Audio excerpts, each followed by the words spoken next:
జటాజూటమునందు వహించాడో వాడికి గంగాధరుడని పేరు. ఇది గమ్మత్తైన నామం.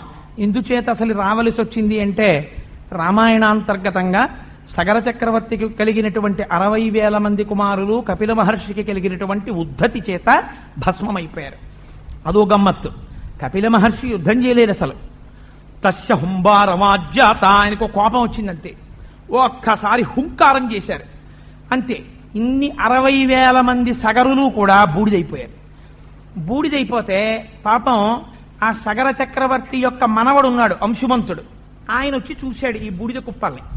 ఎవరిది ఈ బూడిద కుప్పలు అని అడిగాడు.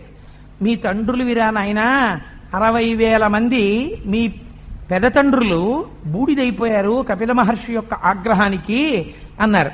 అయ్యో పాపం, మా తండ్రులు ఎప్పుడు చచ్చిపోయారో వీళ్ళకి జలక్రియ చెయ్యాలి, జలతర్పణం ఇవ్వాలి, అందుకు నీ నీళ్లు పట్టుకొచ్చి తర్పణలు ఇస్తాను అని ఏడుస్తూ